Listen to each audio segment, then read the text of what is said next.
Cheers and hello. Testing. Yes. My name is Kimberlee. I have some jokes. The other day, the police came to my door. I think it's because I was cooking with bacon, to be honest with you. They just showed up. They're like, oh, it smells really good. Either that or they showed up to pull the trigger without probable cause. But I don't know. I went up. I heard like a knock, and so I was like, hey, what's up? And I was in my foyer dancing, and they were like, hey, we heard there's a noise complaint, but we know it's not you. And I said, oh, okay. And then the police officer goes, so everything's good? And I was like, well, there's bacon on the stove if you want some, or are you here to pull the trigger without probable cause or come into my apartment without a warrant? That's usually, I was just like, this is interesting. But apparently, some cops do crack jokes, because the day before yesterday, I had the cops come because there was, some bullshit about my roommate, which I'll get to later, but the cop actually surprised me, and he cracked a joke. Because I told the cop, like, thank you for coming. The problem that I'm having today is that I'm an independent contractor, and I had a verbal agreement with my roommate that he would pay me $200 to strip the linoleum, and the floors look great, if I may say so myself. And the police officer was like, okay, well, we can't force him to pay you, but you can go to civil court in order to get paid. That's what you can do in terms of financial compensation. But God forbid he like punches you, then go ahead and give us a call. And I just started laughing out loud, I started bursting out laughing. I was like, okay, thank you, officer, yeah. But I just didn't know that officers crack jokes. They dabble in the art of humor, so I thought that was interesting. Very interesting. And basically, the issue is that there is a verbal agreement between my roommate and I that he would pay me $200. He's already paid me $110. I'm waiting on the extra 90, the remaining 90, in order to fulfill the agreement we have. And he also, like, says he'll bring food and everything like that, but he continues to, like, put that off, assuming that, like, I'm not hungry or something. And I'm just like, dude, you understand, like, we both know that I have cancer, and that doesn't mean that I don't have an appetite. And for you to assume that I don't have an appetite is actually really racist. So, time to pay me, dude. I'm out here chasing my dreams. Time to pay up. You owe me $90 and you owe me some food. I'm out here chasing my dreams, you know what I'm saying? And you're out here chasing tourists. You know what I'm saying? It's like, it's interesting. But I just also had some thoughts about Jeffrey Epstein and the files. I think we're way into that, like, way too much. And we should just start taking after that police officer, honestly. He really blazed the trail. You know, we should just crack jokes more often in the midst of serious situations. And I'm right there with you. Like, who gives a fuck? Let's just turn everything into an art form. I think that's what we should do, because the world has gone to the point where we're not going to make sense of it anymore, so we might as well try and get a punchline out of it. You know what I'm saying? And basically, I just feel like every person that's ever played a sport always had like that one coach that made them feel uncomfortable. You know what I'm saying? And I just think that I might have had a couple of soccer coaches, one in particular that was a little handsy, but maybe, like, just hear me out. Like, maybe you were, like, out there playing your sport, or maybe there's just, like, a kid out there playing their sport, and the coach comes up to them at the end of the game, and they're like,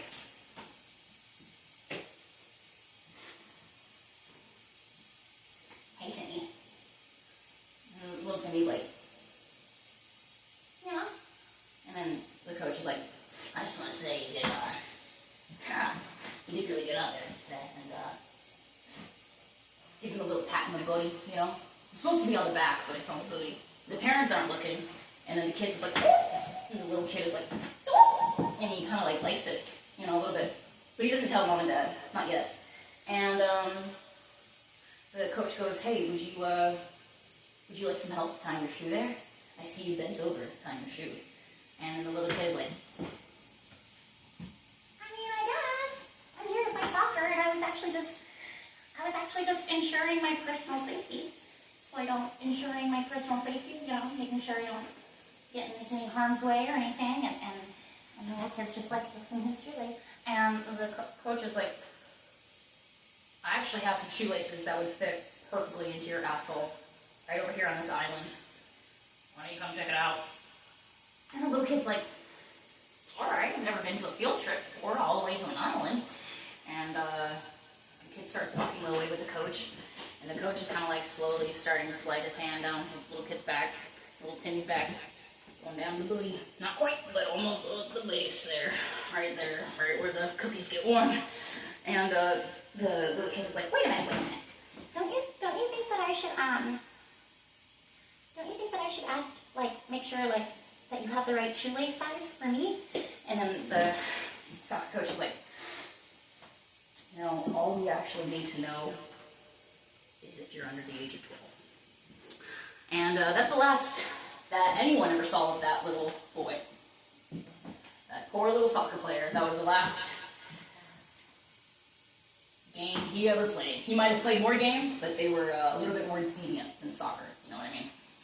I've been thinking about other things other than just the Epstein files, and I have thoughts, you know, that are all over the place in terms of the world news, and like, I think a lot about my daddy issues and the fact that I have substance abuse problems. I think a lot about fucked up things, and it's a good time. I think I chose the right career.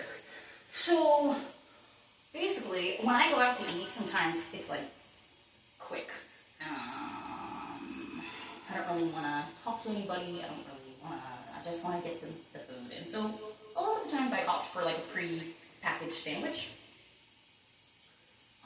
But here's my shtick with pre-packaged sandwiches. Have you ever noticed that when you get a pre-packaged sandwich, it's like so disappointing when you get to the mayo, a little packet of mayo and a little packet of mustard, because there's only enough mayo and mustard for one side of the sandwich. And I'm like, okay, wait a minute. Who the fuck told these guys about my low self-esteem issues? Alright? Someone's fucking with me out here. I'm like, how do they know that this is a metaphor for my daddy issues? There's just not enough love or mayo to go around. You know what I'm saying? Like, it starts to all kind of turn into one big blurred metaphor of my life, my substance abuse problems, and my depression, and my childhood, and the daddy issues. It all just kind of comes out at lunchtime, right as I'm eating my prepackaged sandwich that doesn't have enough mayo to cover both sides of the sandwich. I hope you're enjoying your lunch whenever you do have lunch. I hope it's more enjoyable than mine. And I've also been thinking about food, in terms of food. We got a lot of good food here in New York, and in fact, that's a big controversial topic, is which borough has the best food? And so we got Manhattan, we got Queens, we got Brooklyn, we got the Bronx, which is where I reside, and then we got a little dingleberry in Staten Island. Just a little dingleberry, just a little dingleberry, just hanging, just like this, just sad little dingleberry hanging off. Barely an island, barely an excuse for a borough. But, you know, some people really like it. I'll tell you why people think that Staten Island has the best food. Well, I sort of think that Staten Island has the best food. But I have like substantial reasoning. Listen, hear me out. They're really isolated. Okay, so they're really far out, and most motherfuckers on this borough are really hardworking Native New Yorkers from like 4 decades or more, and blue collar, authentic motherfuckers, ready to go on the ferry, 5 a.m., denim, hoodie, steel-toed boots. These are your authentic, hardworking men of New York City. Like, okay, we got that for sure.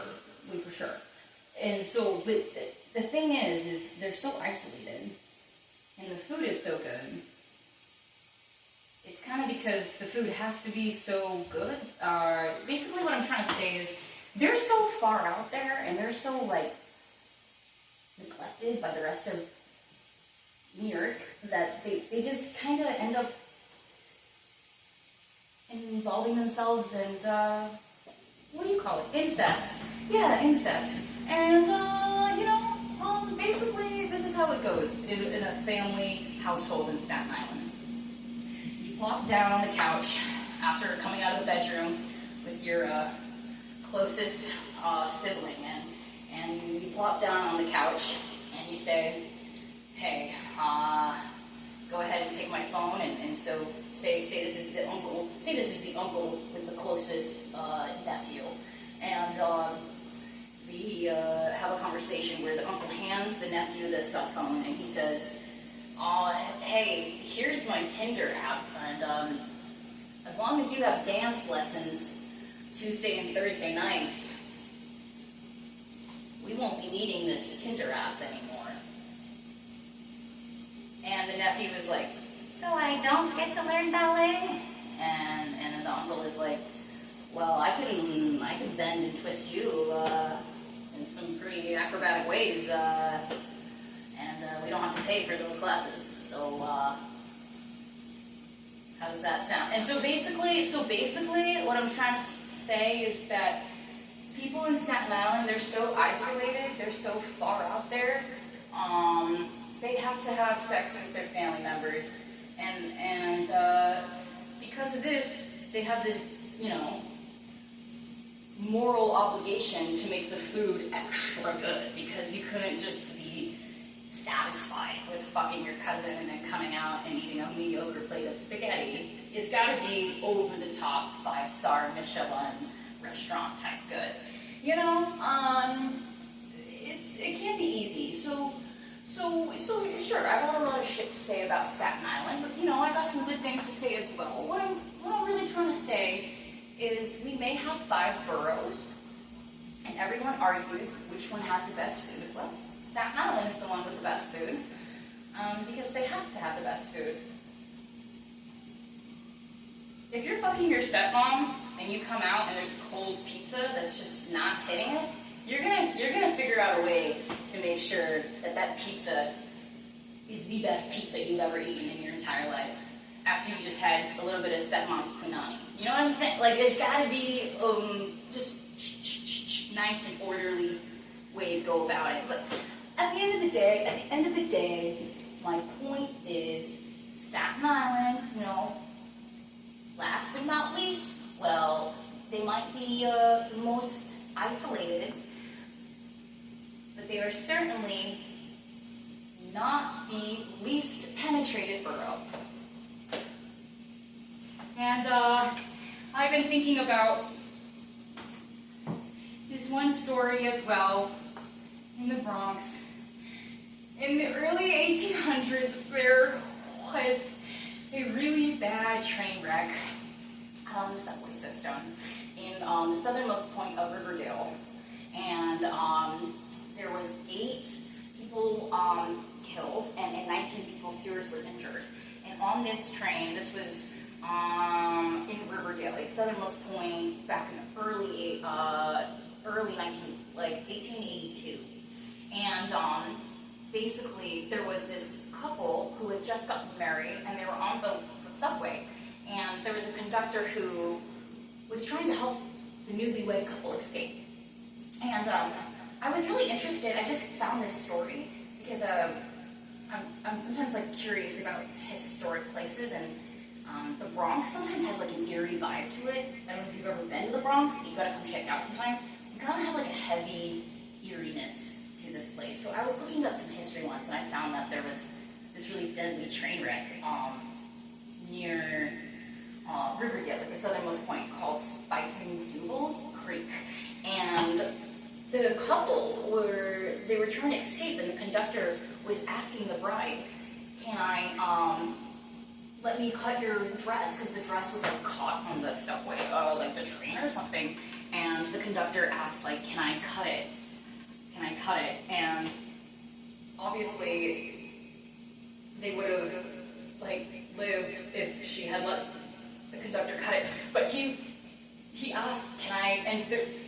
She asked, can I cut this? And I just had to give my hat off and kudos to this bride, who's obviously extremely stubborn. She said no, she refused, so the couple got married and then they died the same day they got married because she wasn't willing to let her dress get cut. So that's the most dedication I've ever heard to fashion. And you know the phrase, beauty is pain. I think this couple was really just determined to stretch that all the way to beauty is death. Okay. And the last little bit that I have is basically I'm learning a striptease choreography, like a routine, you know, for Valentine's Day for my boyfriend, and I'm just trying to figure out how to do the first step, which is, I might have to switch it up, I might have to do another like routine, but I thought it was funny that I'm actually currently injured with this arm, but the first step is to take off your bra with one arm, and that's just a little, that's just gonna be like a little bit, I think I'm gonna have to figure out something else, like put on a, because this arm is injured, and I don't know about you, but like when you try and take off the bra, like those 3 prongs that are facing the other way. So it would be tumultuous, and it would probably so well, I'd have to get really creative, and I'll just like titty fuck him with my A cups. But there's also a pro. There's a huge pro to having all kinds of body types, right? So like being flat chested, it's great because hey, like I might not be able to give you like a super creative titty fuck, but I can guarantee you will never get mugged in an alleyway when you're walking next to me. I'll just knock them out left and right, babe. I got this, no problem. Your wallet is safe with me. I might not be able to titty fuck you, but your wallet is gonna stay in your pocket. And you know, because I lift weights, so that's where this athleticism comes from. And there's all different kinds of body parts. But the other part of the routine that's gonna be fun too is I will just like I was just thinking how it could get kind of tiring, and he'll be sitting in the lap dance chair, and then I'll come over and be like, yeah, so Tracy today at work, she just kept fucking out the spreadsheets, and she doesn't make jack shit, and then I like my legs start to buckle, and I'm like trying to like, but I'm just like I'm tired, and then I just like sit down on him. I'm like, can you scoot over? You're taking up the whole seat. Thank you so much, New York. My name's Kimberlee Poncé.